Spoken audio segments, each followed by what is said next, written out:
Yo, what is up guys? Hikari here, back again with another video for Wuthering Waves. Today I want to talk about my release plan for Wuthering Waves.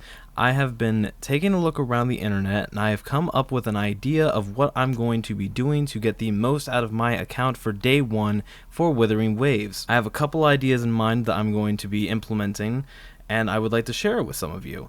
Now, keep in mind, this is just the way that I'm going to be going about doing things. This is not the way necessarily that you have to or even should go about doing things. So, with that in mind, I want to cover some of the things that I'm looking for my account personally, and what I'm going to be doing for myself to be able to get there. So let's get right into it. So the first thing that I want to talk about, and yes, we have talked about this a little bit in the past, but so we're going to make this quick, is the fact that when we hit 30 million pre-registrations for Wuthering Waves, we are going to get 20 Illustrious Tides, which are 20 pulls for the standard banner.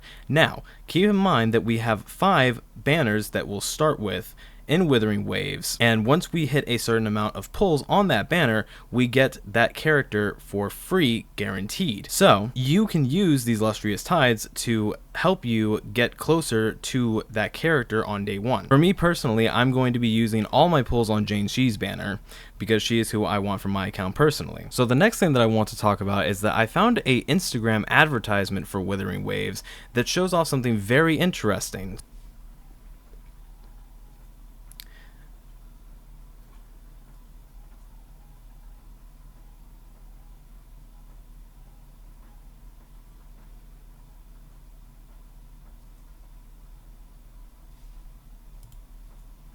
Okay, so I'm going to go a little bit back. So all the gameplay that we just saw was different world events that we have that we can do in Wuthering Waves. So all these different events give us the premium currency, which is this icon here in the middle on the left and right image, and it is on the right side in the middle image. So if we do these world events as we are progressing through the game and keep an eye out for them, we get more pulls. I'm going to be doing as many of these as I possibly can find as I'm progressing through the story to get more and more pulls. And the world events don't even seem to be that difficult either. They just seem like pretty simplistic puzzles where you just do simple lineup idea type puzzle solving with a combination of moving objects around in a small space.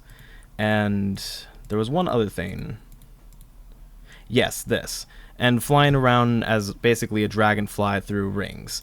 Some Spyro type stuff. So this should be a pretty easy way to get more pulls in Wuthering Waves. Now, some of the other things that I'm going to be looking for on my account are possible early 5 stars.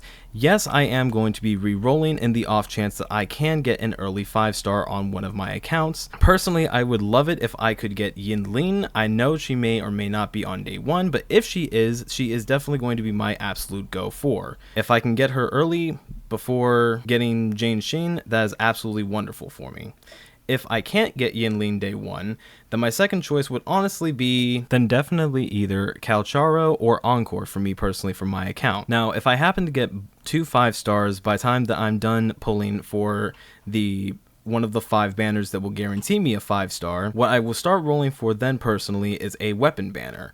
Preferably whatever weapon banner will be available for what characters that I have on my account. Personally, I do like having a weapon to match the character that I'm using, so that is just something that I personally want for myself. Now, another very important thing to talk about is what different rewards we might get for login for Wuthering Waves on day one, because we are more than likely going to have a sort of 14-day login bonus for launch and possibly other different login bonuses that would grant other rewards that would either be resources to upgrade our characters, pulls, or even necessarily a character for our account entirely once we log in for a certain amount of days.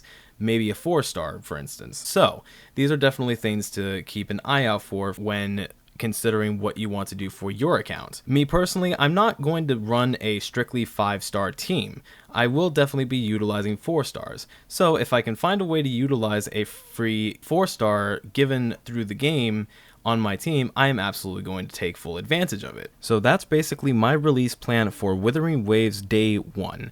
Now, I'm probably going to be adding more ideas to this release plan as we get closer and closer and have more of an idea of what we're going to be getting on Day 1 for Wuthering Waves. So thank you all so much for watching. Let me know down in the comment section below what you feel like doing for your Wuthering Waves account for Day 1. I'm actually very curious to see what people are interested in the most. Once again, Wuthering Waves launches on May 22nd. It is an open world action RPG developed by Kuru Games. I hope everyone has a beautiful day. Take care.